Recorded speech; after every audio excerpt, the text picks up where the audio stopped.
네, 9월 12일 코로나 바이러스 감염증 19 국내 발생 현황을 말씀드리겠습니다. 국내 발생 신규 확진자는 118명이 확인되었고 해외 유입 사례가 18명입니다.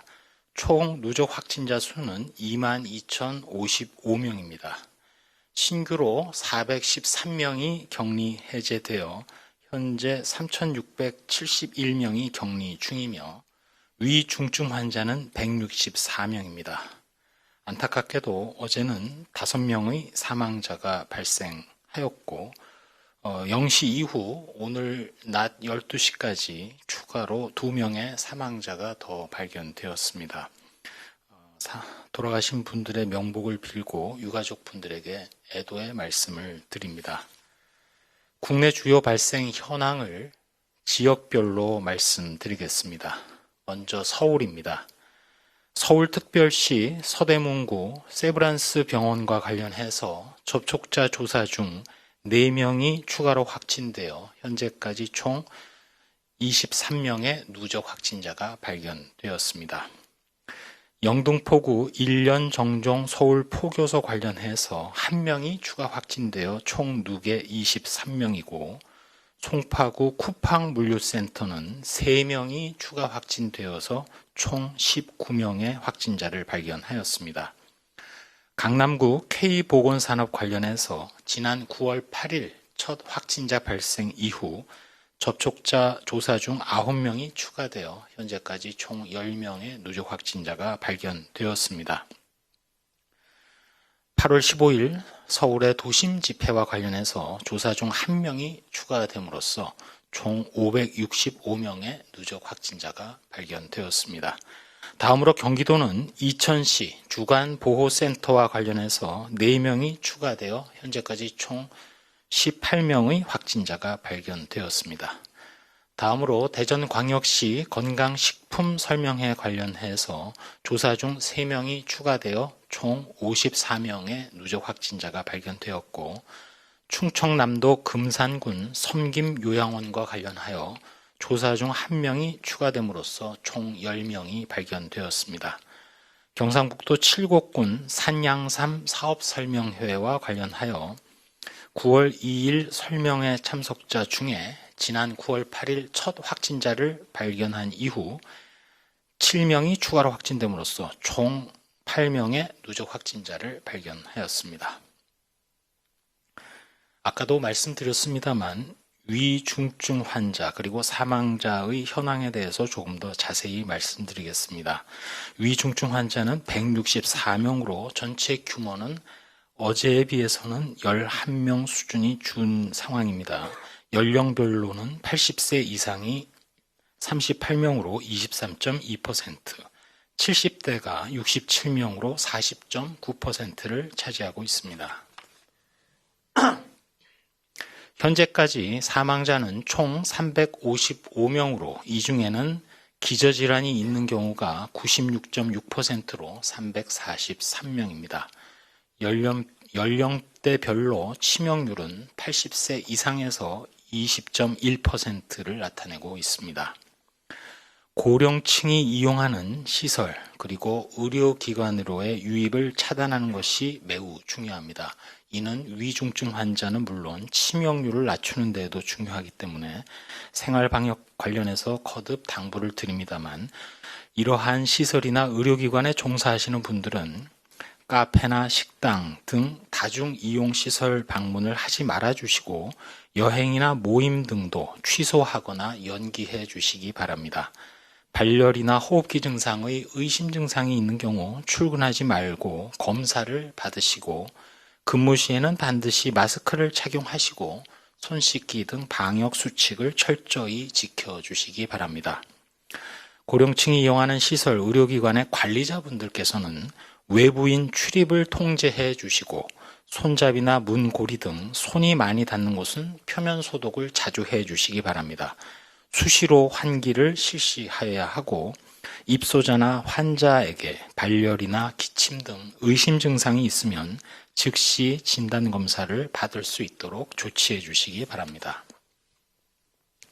다음으로 해외 유입 확진자와 관련해서는 총 18명인데 이 중에 해외 유입 추정 국가로는 방글라데시가 3명, 미국이 3명, 호주가 4명 등입니다.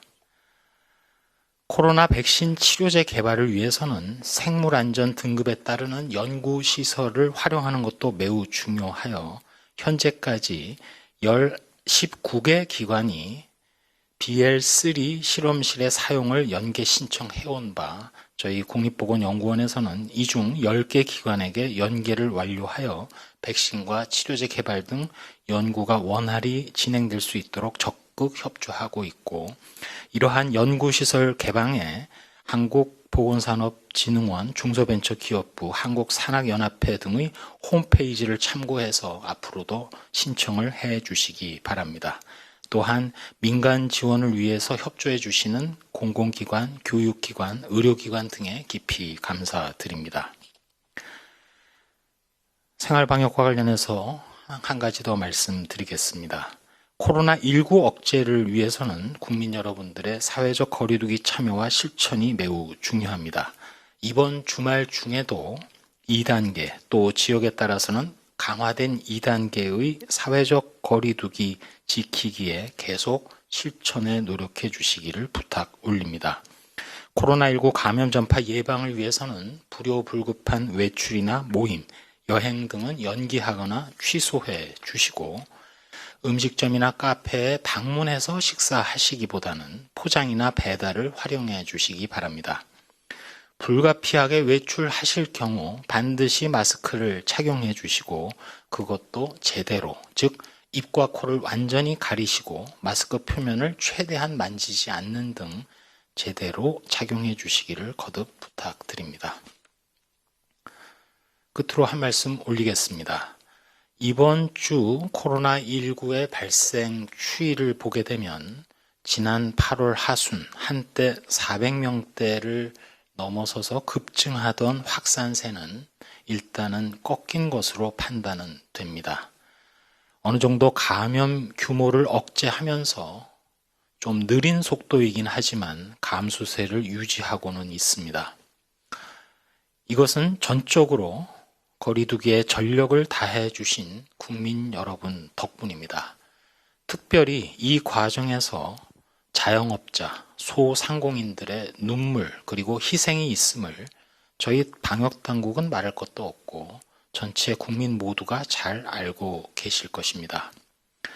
일상보다는 방역에 무게를 두는 조치를 결정할 때마다 저희 방역당국도 항상 죄송한 마음입니다.